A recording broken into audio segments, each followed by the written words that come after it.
नमस्कार मित्रांनो, आज तारीख 15 जानेवारी 2026 रिव्हर्स UPSCच्या द हिंदू एडिटोरियल डिस्कशन सिरीजमध्ये आपल्या सर्वांचं सहर्ष स्वागत. आर्टिकलचं नाव आहे द ग्रेट रेकॉर्निंग. इराण needs more freedom and quick reforms, not another war. GS2च्या इंटरनॅशनल रिलेशन्स सेक्शनशी हे आर्टिकल निगडीत आहे. वाढतं आंदोलन, आर्थिक संकट आणि बाह्य हस्तक्षेपाचा धोका यामुळे इराणमधील समस्या अत्यंत गंभीर होत आहे. सुरुवात कुठून झाली तर तेहरानच्या ग्रँड बाजारमध्ये 28 डिसेंबरला दुकानदारांनी केलेल्या एका स्थानिक संपापासून. पण हा संप लगेचच मोठ्या आंदोलनात बदलला, कारण इराणमध्ये रियाल चलन कोसळते आणि महागाई प्रचंड वाढली आहे. इराण आधीपासूनच पाश्चिमात्य निर्बंधामुळे दबावाखाली आहे. त्यातच जून 2025मध्ये इस्रायलच्या बॉम्ब हल्ल्यानंतर आर्थिक ताण आणखी वाढला. डिसेंबरमध्ये इराण सरकारने इंधन दर वाढवले आणि काही अन्नधान्य अनुदाने कमी केली. त्यामुळे अत्यावश्यक वस्तू महाग झाल्या आणि लोकांचा संताप उफाळून आला.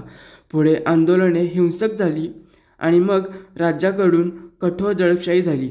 मानवी हक्क संस्थांनी शेकडो मृत्यूंचे दावे केले, तर इराणच्या राज्यमाध्यमांनी सुरक्षा कर्मचाऱ्यांच्या मृत्यूची माहिती दिली.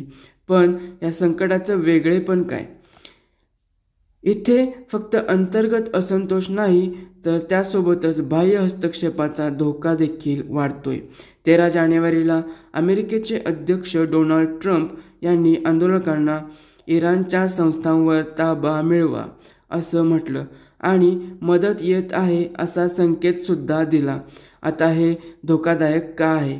कारण इतिहास सांगतो, Afghanistan, Iraq, Libya regime change Wars अंतर्गत राजकीय समस्या सोडवत नाहीत, तर अराजकता आणि हिंसा वाढवतात. लेखाचा मुख्य उद्देश स्पष्ट आहे. इराणला अजून एक युद्ध नको, तर अधिक स्वातंत्र्य आणि जलद सुधारणा हव्यात. म्हणून उपाय काय?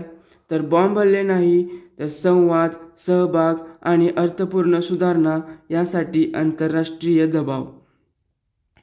जर तुम्हाला हा व्हिडिओ उपयुक्त वाटला असेल तर लाईक करा आणि फॉलो करा. 15 जानेवारी 2026च्या द हिंदू न्यूजपेपरमध्ये पब्लिश झालेले इतर एडिटोरियल समजून घेण्यासाठी चॅनलला व्हिजिट करा.